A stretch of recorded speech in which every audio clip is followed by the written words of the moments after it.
네, 오후장 지금 바로 봐야 할 종목 원의 이승루 파트너와 찾아보겠습니다. 어서 오세요. 네, 반갑습니다. 네, 반갑습니다. 그럼 첫 번째 돈 드는 흐름 바로 들어가 볼까요? 네, 오늘 첫 번째 돈 드는 흐름은 음식료주입니다. 사실 실적 기대에 주목받는 곳 첫 번째가 화장품, 전선이었다면 또 음식료주도 정말 오늘 실적 잘 나올 거라는 기대 많이 나오고 있죠. 또 오늘 음식료 섹터가 화장품이랑 전선에 가려져서 그렇지 오늘도 주가가 좀 강세를 보였었어요. 이 음식료 업종의 특징들이 보면 거래량이 많이 없는 종목군들이 많습니다. 네. 그만큼 내수 소비에 대해서 지금까지 비중이 높은 기업들이 많고 마찬가지로 대주주에 대한 비중이 또 높은 기업들이 많습니다.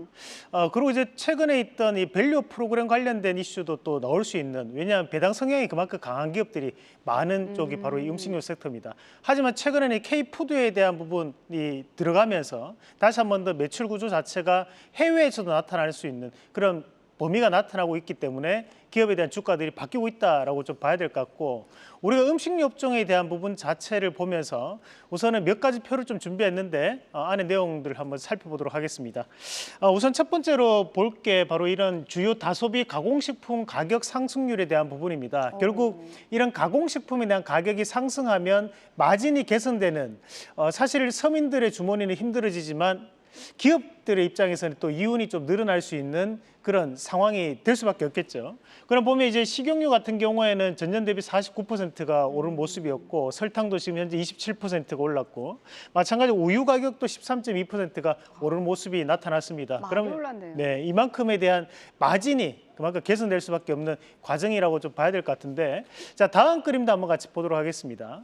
그러면 우리가 이런 가공식품류에 대한 가격적인 상승이 왜 나타났느냐라는 건데, 자, 우리가 한번 같이 보시면 여기 이제 옥수수나 소맥, 대두, 원당이 이제 설탕을 얘기하는 거죠. 그럼 여기에 따른 부분 자체의 기본적인 가격들의 상승들이 나타났을 때 우리가 먹는 이런 가공식품에 대한 가격적인 상승도 나타날 수밖에 없는 거죠.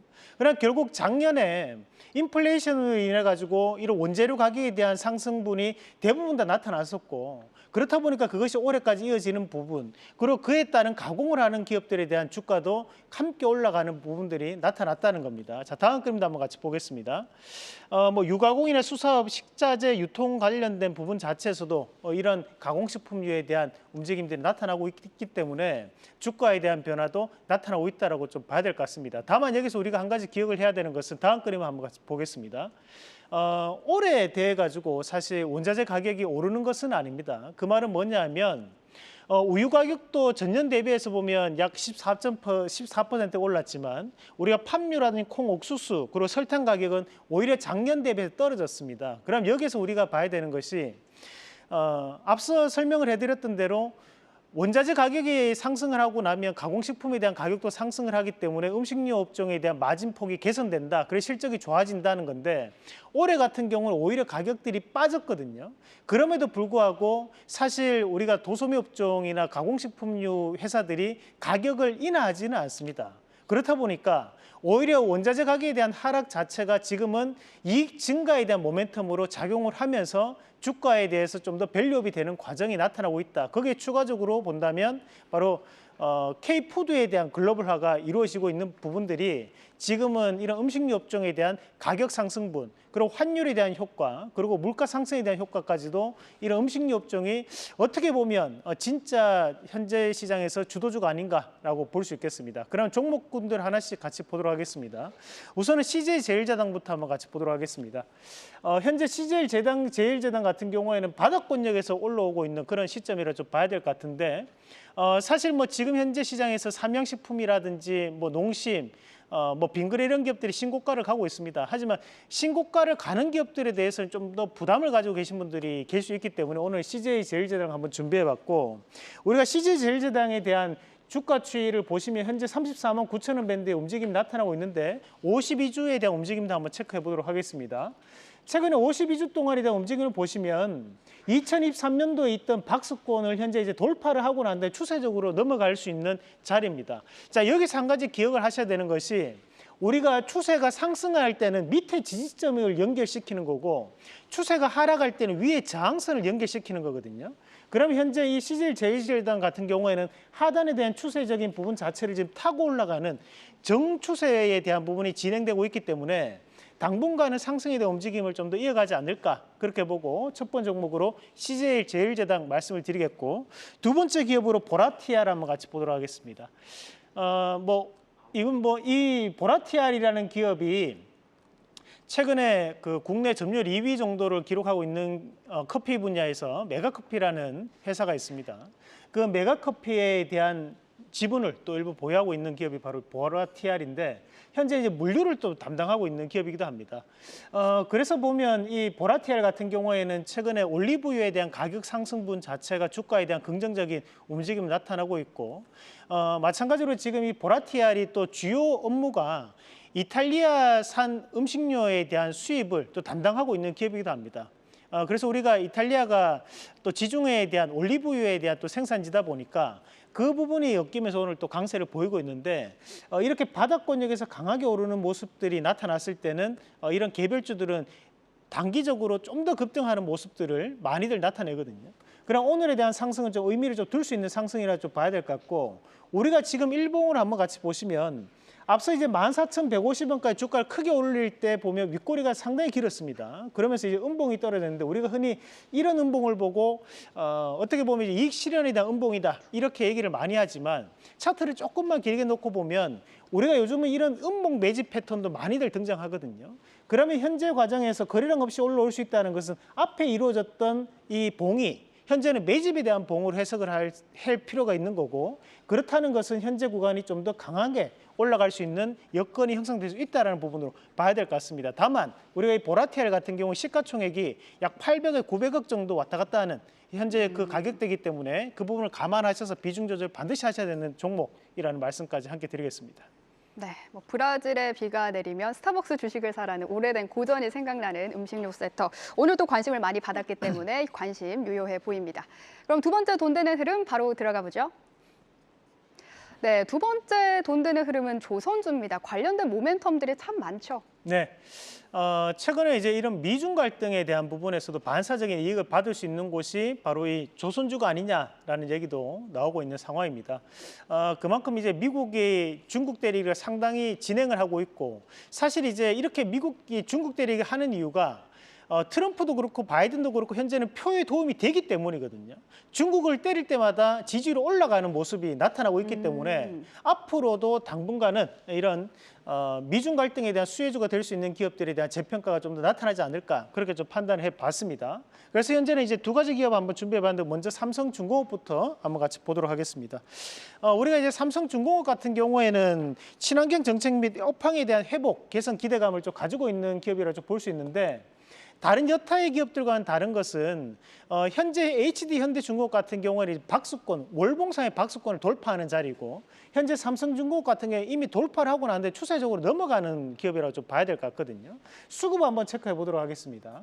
우리가 삼성중공업 같은 경우 현재 수급을 보더라도 외국인과 기관에 대한 양매수가 유입되는 그런 과정들이 나타나고 있는데 우리가 이런 외국인들에 대한 수급이 집중적으로 이루어지는 기업들이 주봉이라든지 월봉을 보시면 정비열에 대한 추세를 타고 가는 종목군들이 대단히 많을 겁니다. 그때는 우리가 이 추세 추종에 대한 부분으로 현재는 넘어가는 구간이라고 판단했을 때는 쉽게 빠지지 않는다는 거죠. 우리가 과거에 보면 전력 설비 관련된 기업들이 대부분 다 이런 월봉이라든지 주봉상의 추세를 타고 넘어가는 종목군들 말하는데 그만큼 수급에 대한 부분이 집중적으로 붙었기 때문에 가능했던 부분이고 그런 움직임 자체가 삼성중공업에서 나타나고 있다라고 판단을 한번 해볼 필요가 있겠고요. 자, 일봉도 한번 체크해 보겠습니다.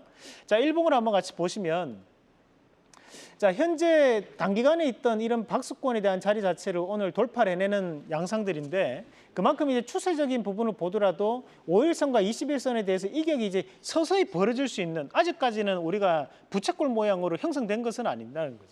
그래서 이 부분이 좀 더 이격을 벌어질 수 있는 움직임이 나타나기 위해서는 단기적으로 좀 더 강하게 뽑는 모습이 이루어질 수 있다는 부분으로 말씀을 드리겠고요.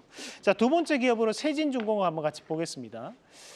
이 세진중공업 같은 경우에는 좀 생소하신 분들도 많으실 것 같은데 우리가 이 세진중공업은 LPG 탱크를 만드는 기업입니다. 우리가 과거까지만 하더라도 LNG 운반선에 대한 얘기들이 많이 나왔던 부분이었고, 다만 2023년도 8월 달에 LPG 관련된 추진선의 국제 기준을 한국의 의견으로 반영이 되었습니다. 그렇다 보니까 우리가 최근에 이런 LPG 운반선에 대한 부분 또는 LPG 탱크를 만드는 기업에 대한 재평가도 이루어지고 있는 단계라고 봐야 되는 거고요. 현재 세진중공업에 대한 움직임을 보시면 앞에서 이루어졌던 7,580원짜리를 돌파하지 못하는 부분이지만 단기로 6,500원까지 빠졌던 주가가 강하게 올라왔다는 것은 그만큼 시세적 부분 자체가 남아있다라고 좀 봐야 될 것 같고, 앞에서 이루어졌던 거래량을 현재는 그 거래량이 빠져나가지 않았다고 봤을 때는 충분히 이제 신고가에 대한 움직임을 좀 보일 수 있는 종목으로 중소형주 좋아하시는 분들이 세진중공업까지 한번 체크보는 전략으로 말씀을 드리겠습니다. 네, 조선주 중에서는 삼성중공업과 세진중공업 수급과 차트 면에서 자세히 살펴주셨습니다. 그럼 오늘의 수익률 탑5 바로 확인해 볼까요? 네, 오늘 수익률 탑5 중에서 좀 눈에 띄는 점은 코스맥스입니다. 드디어 화장품주가 저희 수익률 탑4에 올라왔어요.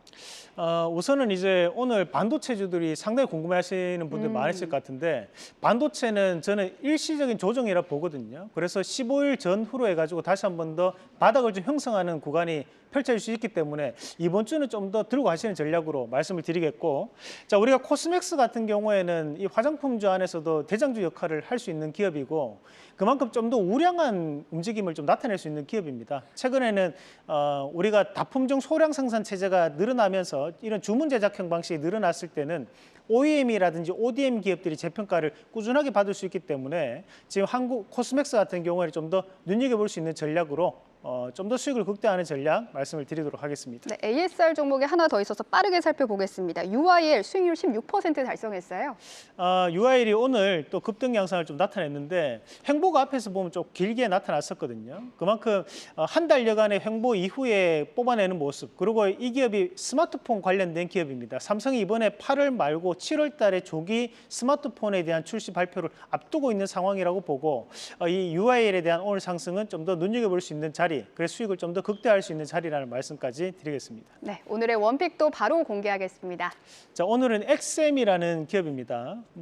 지난주부터 생성 AI 관련된 기업들이 움직임이 나타나고 있고, 또 샘 알트만에 대한 중대 발표를 앞두고 있는 시장인데, 이런 이제 생성 AI 관련된 부분에서 키워드를 잡은다 한 두 가지 정도 됩니다. 한 가지가 이제 우리가 딥러닝이라는 키워드, 또 한 가지가 이제 빅데이터라는 키워드, 이 두 가지에 대한 키워드를 모두 다 보유하고 있는 기업이 바로 이 엑셈이라는 기업이고, 엑셈은 현재 금융기관에 대한 부분 자체에서 데이터에 대한 관리를 하는 기업 중에 점유율 80% 이상을 보유하고 있는 기업입니다. 그 재평가를 충분히 받을 수 있다고 보고 1차적인 목표가는 2,990원, 그 손절가는 2,400원 제시해드리겠습니다.